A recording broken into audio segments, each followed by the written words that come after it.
Mijene. Welcome to my Nook, where we learn about amazing people who changed the world.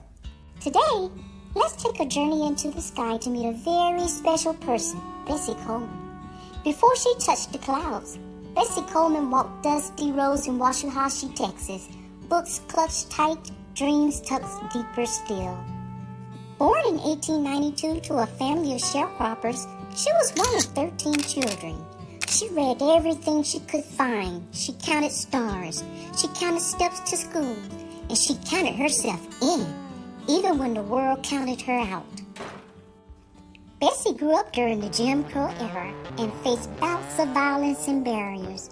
The school she attended was racially biased, and she had to walk over 3 miles to get there.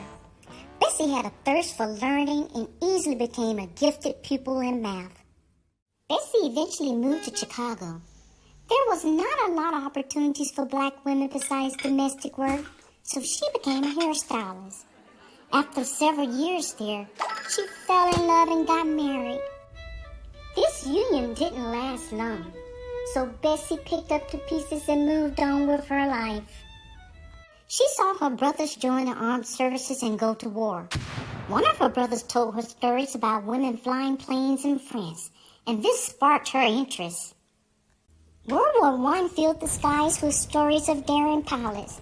Bessie wanted in, but no flight school in America would teach a black woman, so she learned French. She crossed an ocean, and in 1921, she became the first African American and Native American woman to earn an international pilot's license. Bessie returned home a sensation. She soared above prejudice, looping and diving through the air, thrilling audiences with every daring stunt, and refusing to perform for segregated crowds. Crowds called her Queen Bess. Every flight was a protest, every stunt a statement. She flew not just for thrill, but for dignity.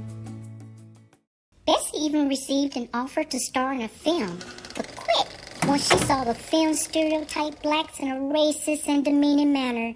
She refused to be the catalyst to uphold these negative portrayals and exploit her people.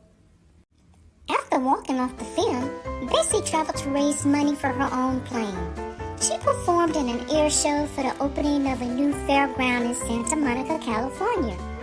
After taking off into the sky, the motor of her plane stopped and nosedived 300 feet towards the ground. Amazingly, Bessie survived. After recovering from her injuries, Bessie went back to Chicago and scheduled an array of lectures and exhibition flights in Houston, Texas.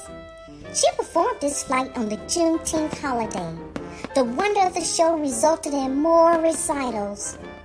In 1926, during a test flight in Jacksonville, Florida, Bessie's mechanic, William Wills, was in the front cockpit taking over the controls. Bessie was in the rear to examine the field for sights that were good to perform jumps. While flying that day on April 1926, Bessie wasn't able to fasten her seatbelt due to her peering over the edge of the backseat cockpit to study the field. Suddenly, a loose wrench got stuck in the plane's engine and the aircraft flipped. Sadly, Bessie and William did not survive. She was just 34, but her legacy never landed. She inspired generations of black aviators, dreamers, and change makers. Her name lives on in stamps, schools, and even the road at O'Hare Airport. Bessie once said, "I refuse to take no for an answer," and she didn't. What motivates you to seek out your dreams and never let a no become a barrier to your success? Thanks for hanging out with me. See you next time in Mijene's Nook.